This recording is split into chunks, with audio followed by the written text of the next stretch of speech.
we need to talk about pork. Yeah, and I don't mean a nice cutlet. I mean the pork that is stuffed in to the $1.4 trillion COVID Relief Act and attached spending bill. If you're not angry with the details that I am about to share with you, you need to check your pulse, because this is an utter travesty. The bill was so large, the largest ever, almost 6,000 pages long, that they had to wheel it through Congress on a dolly. That's one copy of the COVID relief bill that Nancy Pelosi has delayed for 5 months until after the election. And the crumbs that are being thrown to the American people, $600. Is that going to make a difference to restaurant owners who are having to shut down, to small businesses that are being crushed by the likes of Walmart and Amazon that are allowed to stay open despite the fact that the churches are closed? Let's look at what the swamp creatures, and here I'm talking about Republicans as well as Democrats, packed into this bill.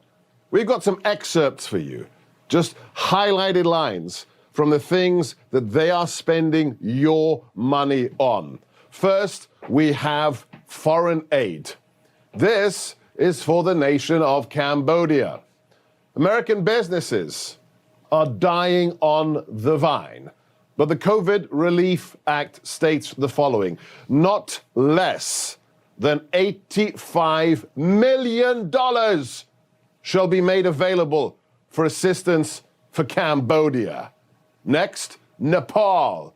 I doubt whether most congressmen and women could show you where Nepal is on the map, but it states very clearly not less than $130 million of your taxpayer money will be made available for some vague assistance to the nation of Nepal. Then Burma. Burma, a country likewise that most congressmen and women have no idea where it is located, and they have stated what? That Burma must get at least $134 million available for assistance. And then Asia. Let's look at the whole region of Asia. Here we have a statement. Hold on, just if you're standing, if you're in the kitchen, if you're preparing dinner, sit down, steady yourself. Not less than $1.4 billion shall be made available to support the implementation of the Indo-Pacific Strategy and the Asia Reassurance Initiative Act of 2018. It's an outrage. It's an utter outrage. You look at the funds that have been expended on foreign nations, on so-called democracy programs. They're sending US taxpayer funding for gender programs to Pakistan, Asia in total. Look at that figure, the billions, the dollars that you are subsidizing as the American economy is shut down, mostly by who?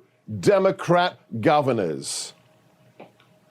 Matt Gaetz tweeted out a response to what's happening on Capitol Hill.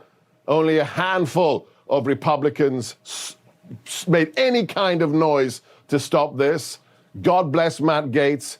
But others, senators on the conservative side, the so-called Republicans, even Josh Hawley has said, well, I voted for it because, well, I had to. No, you didn't. There's a brave young American called Lori Hendry, who I follow on Twitter, and she had a very different take. This was her comment today. I can no longer tell the difference between the Republicans and the Democrats. Lori, you nailed it. I didn't come up with the phrase. I don't know who popularized it. but it is a statement of fact. We don't have two parties in America anymore. We have a uni-party. There's a reason that Donald Trump was elected president. It's because he had no ties to either party. In fact, as a successful billionaire entrepreneur, real estate magnate in New York, he gave donations to Republican and Democrat candidates over the years because he knows in business that's what you have to do. But nobody owns him. And that's why he had to be destroyed. That's why they had to steal the last election. Name an interest group. Just choose one at random. It doesn't matter whether it's Big Pharma, whether it's the big tech of Silicon Valley, whether it's the unions, the lobbyists, the Beltway bandits.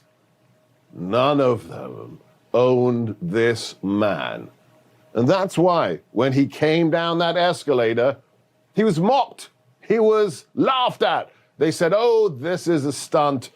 Remember all those late night comedy shows when they made him the butt of their jokes? Obama with his famous rereading of the president's tweet criticizing him, and he finished with his witty riposte, at least I have been president.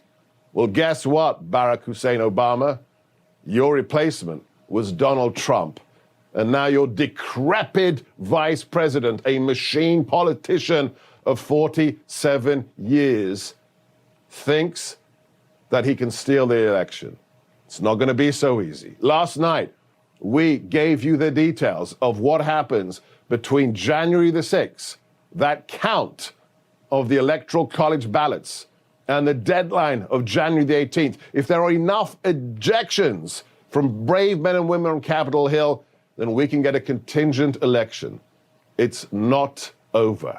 And tonight, we're going to talk to some of the people who've been fighting the hardest against the swamp and those who are prepared to try and stop the steal. You just watched Newsmax TV, America's fastest growing cable news channel, now in more than 70 million homes. You can get Newsmax TV on your cable system or check your cable guide. And if your system doesn't carry Newsmax, call them, tell them you want Newsmax TV, because we're real news for real people.